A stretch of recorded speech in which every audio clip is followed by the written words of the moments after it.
9월 5일부터 22년 9월 8일까지 경제신문을 읽어줘. 목차 부동산 경제금융 주식 종합면. 부동산부터. 서울 분양권 거래 0. 이런 빙하기 처음. 금리 인상 전매 제한 영향. 분양권 거래 완전히 씨말라. 주택시장 침체 속 거래 절벽. 8월 매매 건수 10분의 1 토막. 전 월세 거래량도 6,000건 급감. 입주권 거래 제한 규제 풀어야. 지난달 서울에서 입주권 분양권 거래가 단 한 건도 이루어지지 않은 것으로 나타났다. 서울에서 월간 입주 분양권 거래가 전무한 것은 처음이다. 입주 날짜가 어느 정도 확정된 서울 재개발 재건축 입주권과 분양권은 부동산 시장에서 유망 투자처로 꼽히지만 최근엔 아예 거래가 끊기다시피 했다. 전문가들은 입주권 분양권 전매 규정이 여전히 강력한 상황에서 부동산 시장 한파까지 겹친 여파라고 설명했다. 입주권 분양권의 강력한 전매 제한 제도도 거래 절벽의 원인으로 꼽힌다. 부동산 시장 하락세에도 불구하고 서울 대부분 구역이 여전히 투기과열 지구로 지정되어 있어 입주권 거래 절벽이 심화되고 있다고 말했다. 투기과열 지구의 재건축은 조합 설립 인가전, 재개발은 관리 처분 인가전까지만 조합원 권리를 양도할 수 있다. 이후 구매한 입주권은 무효가 되며 시세보다 낮은 가격에 현금 청산을 당한다. 청약 당첨자의 분양권 역시 당첨 직후부터 소유권 등기 후 5년까지 전매가 금지된다. 입주권 분양권의 거래 절벽은 전체 매매 시장에도 여파를 미치는 분위기다. 시장 상황에 맞게 거래 규제를 풀어야 한다는 지적도 나온다. 서울 입주권과 분양권은 거래하고 싶어도 막아놓은 규제가 너무 많다며 지금처럼 부동산 시장에 크게 위축된 현실을 반영해 입주권만이라도 조합원 재산권 보장 차원에서 거래 제한 규제를 풀어줄 필요가 있다고 말했다. 경제금융 주식 57% 플러스 40% 플러스 한 줄기 빛 미국 에너지주. 에너지 섹터 올 수익률 최고. 엑슨모빌 등 석유, 가스사 담은 엑셀이 수익률 39.7%에 달해 S&P 500 18% 하락과 대조. 밀과 원유, 장기간 공급 부족 에너지 관련 종목 더 뛸 것. 여기서 플러스 57%는 헬스코퍼레이션 올 주가 상승률이고 플러스 40%는 iShares US 에너지 ETF입니다. 에너지 주식이 새로운 팡, 메타, 아마존, 애플, 넷플릭스, 구글이다. 요즘은 마타나라고 하는데 마타나는 마이크로소프트, 아마존, 타, 테슬라, A, 알파벳, 엔비디아, 그 다음에 애플. CNN 방송은 지난 5일 약세장 속에서 에너지 주식 수익률이 가장 빛나고 있다. 미국 증시에서 에너지 섹터는 올해 들어 가장 높은 수익률을 기록했다. 최근 유가가 폭락하자 주가도 하락했지만 추후 반등할 것이라는 기대감이 크다는 분석이다.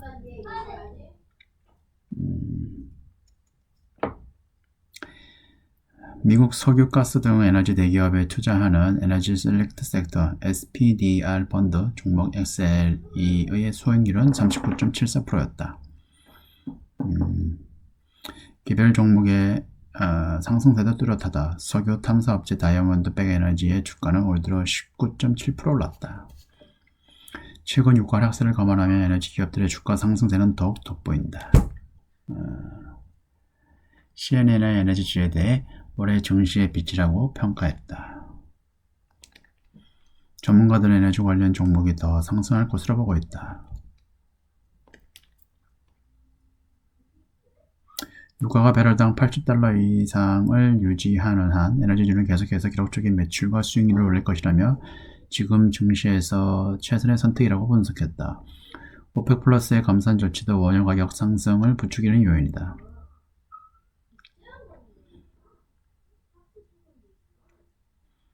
에너지주 가운데서도 횡재세를 부과받을 가능성이 낮은 미국 에너지 기업에 주목하라는 조언이다. 두 번째, 블랙록 선진국 주식 비중 줄여라. 모건 스탠리 S&P 23% 추가 하락. 블랙록 금리 인상 계속되면 추가로 300만 명 실업자 발생. 낙폭 컸던 탈탄소주 등은 추천. 모건 스탠리 심각한 침체 땐 S&P 지수 3000까지 떨어질 것. 에너지난의 수입, 유럽 기업 실적도. 올해 하반기 미국 유럽 증시에 대한 일과 비관론이 짙어지고 있다. 올겨울 악화할 가능성이 큰 에너지 공급난에 따른 인플레이션과 이로 인한 미국 등 각국 중앙은행의 금리 인상이 현재 주가에 충분히 반영되지 않았다는 분석이다. 세계 최대 자산 운용사인 블랙록은 선진국 증시 전반의 비중 축소 의견을 내놨다. 모건 스탠리는 연내 미국 S&P 500 지수가 23%, 유럽 증시의 주가가 15% 추가 하락할 수 있다고 경고했다. 보통 고점 대비 20% 하락하면 약세장 시작입니다. 블랙록 선진국 주식 비중 축소. 블랙록은 6일 선진국 시장의 주식 전반의 비중 축소 의견을 제시했다. 블랙록은 거시 전망 악화 탓에 올해 단기적으로 이들 시장의 주가가 추가 하락할 것이라며 저점의 주식을 매수하는 바이 더 딥 전략도 피하고 있다고 설명했다.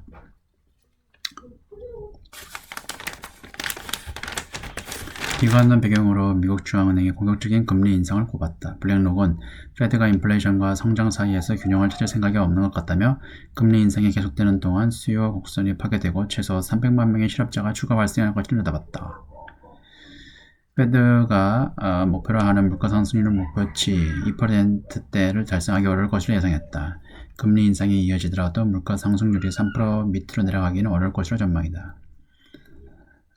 블랙록은 페드는 긴축으로 국내 총생산 GDP 성장률이 깎이면 결국 금리 인상을 중단할 것이라면서 그때까지 포트폴리오를 더 자주 조정해야 할 것이라고 했다. 다만 올 들어 낙폭이 컸던 기술주, 탈탄소주 등은 주가는 장기적으로 우상향할 것으로 전망했다.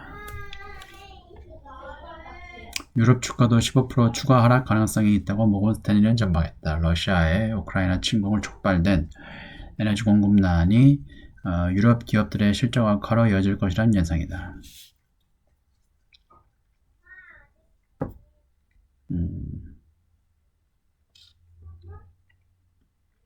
유럽 각국의 소비자 기업 지원책을 내놓으면 주가가 일시적으로 오를 수 있지만 결국은 하락할 것이라고 내다봤다.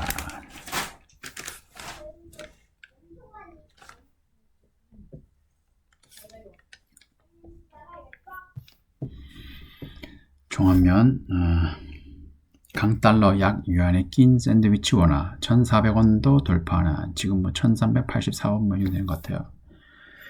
이달 들어 3일 연속 연고점 정신, 달러 인덱스 20년 만에 110 넘어.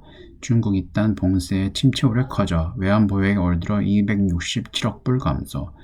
추경호 경상 흑자 축소 가능성.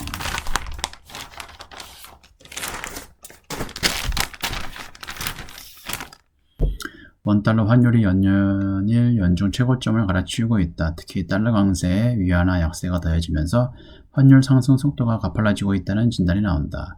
강달러와 약위안 사이에서 샌드위치처럼 끼면서 원화 가치가 내년 상반기까지 약세 기조를 이어갈 것이라는 전망도 있다. 여기에 무역 적자, 에너지 가격 급등, 외환 보유액 감소 등이 겹치면서 외환 시장 주변엔 온통 환율 상승을 부추기는 악재만 부각되고 있는 모습이다.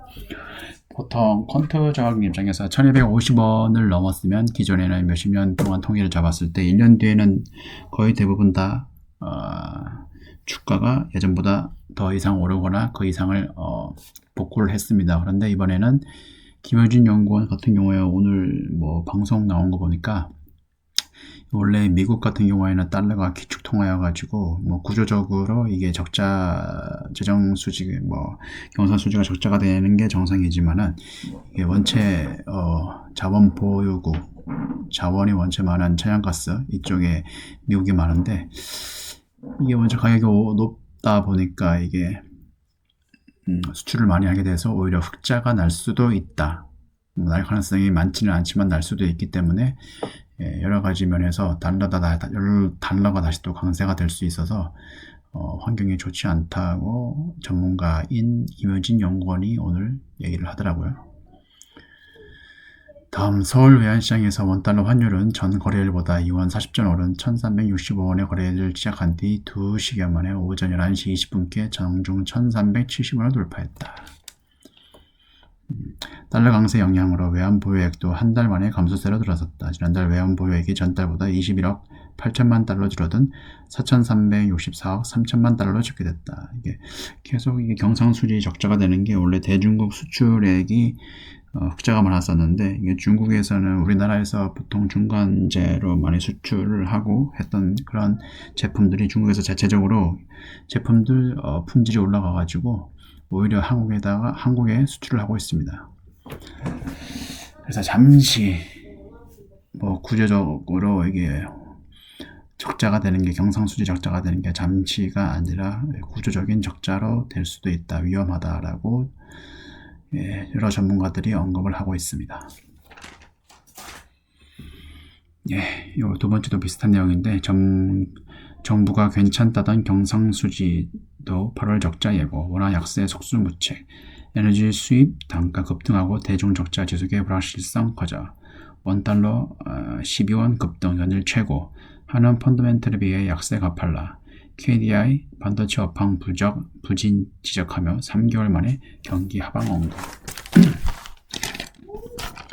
한국의 상품 수지가 적자를 기록한 건 2012년 유럽 재정위기 이후 처음이다. 원자재 가격 급등에 주력 시장인 중국의 수출 부진까지 겹친 데 따른 것이다. 당장 지난 8월 경상수지가 적자로 전환했을 가능성이 커지면서 가뜩이나 곤두박질 치는 원화 가치가 더 떨어질 것이란 우려가 나온다.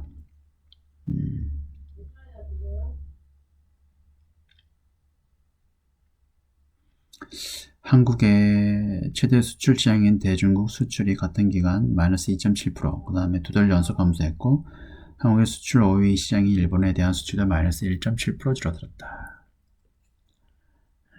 원유, 가스, 수입액이 상당히 늘고 있습니다. 정부는 무역 수지 적자가 5개월 연속 이어지는 데다 지난달 무역 적자 폭의 사상 최대를 기록한 상황에서도 상품 수지는 양호하다거나 경상 수지가 진정한 국제 수지라는 방언을 폈다. 하지만 이날 발표된 7월 경상 수지는 전년 동기 대비 85% 이상 급감했고 상품 수지는 10년 만에 적자 자료냈다. 상품 수지 적자와 경상 수지 둔화 소식이 전해지자 원달러 환율은 이날 1,380원대를 넘어섰다.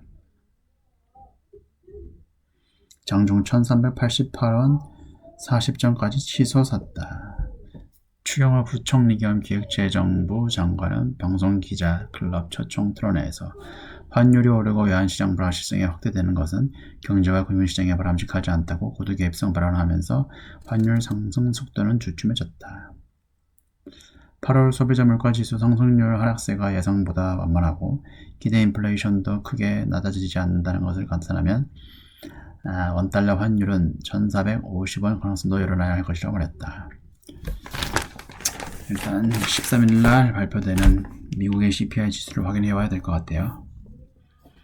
네, 이번 주는 여기까지고요. 지금까지 시청해 주셔서 감사합니다.